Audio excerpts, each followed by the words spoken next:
Saudara pemirsa, jumpa kembali dalam acara Today's Inspiration. Kali ini topik yang akan saya bawakan adalah mengenai sebuah goal. C.S. Lewis berkata, kalau Anda sudah mempunyai goal, tidak pernah terlambat untuk menetapkan sebuah goal baru ataupun memimpikan sebuah impian baru. Kalau kita menonton pertandingan bola, apa yang menjadi harapan penonton? Jelas, penonton menginginkan masuknya gol di gawang kesebelasan lawannya. Gol itu menggambarkan kemenangan bagi timnya. Dan sering kita lihat betapa gembiranya tim yang menang. Karena itulah tujuan dari pertandingan tersebut. Namun, kalau di dalam kehidupan nyata, banyak manusia tidak mempunyai gol. Katanya, menurut catatan hanya ada 3% orang di dunia yang memiliki goal dalam hidupnya. Mereka itulah adalah orang-orang yang sukses. Mereka adalah orang yang bukan hanya harus kaya atau pandai atau tidak cacat, tapi mereka membuat keberhasilan karena memiliki sebuah goal. Mereka mempunyai sasaran atau yang dalam bahasa Yunani-nya disebut teleos. Salah satu orang yang berhasil melalui berbagai kegagalan adalah Thomas Alva Edison yang akhirnya memperoleh 1093 paten. Salah satu paten yang terkenal adalah paten bola lampu yang percobaannya dilakukan sebanyak 10.000 kali. Dia tidak putus asa dan tidak pernah berkata ia gagal. Pada saat ia gagal, ia hanya berkata, saya telah menemukan tambahan satu cara lagi untuk menuju keberhasilan. Saudara pemirsa, ini adalah sikap positif. Dan ia juga berkata, banyak kegagalan hidup yang dialami manusia disebabkan mereka tidak menyadari betapa dekatnya sebenarnya mereka dengan kesuksesan, yakni terjadi pada saat mereka menyerah. Saudara pemirsa, kita harus sadar untuk mencapai keberhasilan ada alat ukurnya, yakni sebuah goal. Goal itu dapat menjadi patokan perjalanan hidup kita. Dengan adanya sebuah goal, kita juga dapat mengukur sampai di mana arah perjalanan kita, sampai di mana kita berhasil. Kita mencapai cetak biru hidup kita. Mungkin kita banyak merenung, kenapa ya orang lain bisa berhasil, saya kok tidak ya? Apakah saya tidak mendapat anugerah dari Tuhan? Kita juga diingatkan cerita orang yang mendapat talenta dari seorang tuan yang harus dilipat gandakan dan bukan dikubur di tanah. Ia berkata, kepada yang bekerja akan diberikan lebih, kepada yang tidak akan diambil talentanya. Jelas saudara pemirsa, kita harus mempergunakan talenta yang diberikan untuk bekerja mencapai goal kita. Alkisah, di suatu desa ada 2 orang pergi mencari nafkah dengan cara menimba air. Sejak muda mereka mulai mengangkut air dari gunung ke desa tersebut dan mendapat upah untuk hasil pikulannya. Salah satu di antara keduanya berpikir, dan dia juga mempunyai sebuah goal.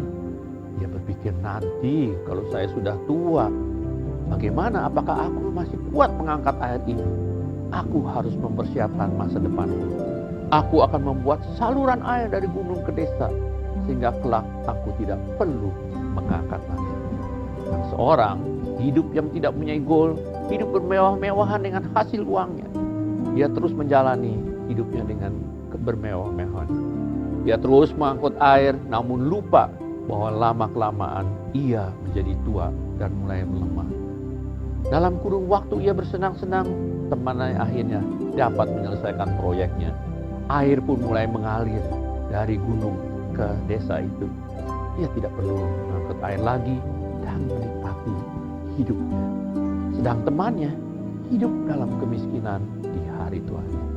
Nah saudara pemirsa, itulah bedanya orang yang tidak mempunyai goal dan yang mempunyai goal.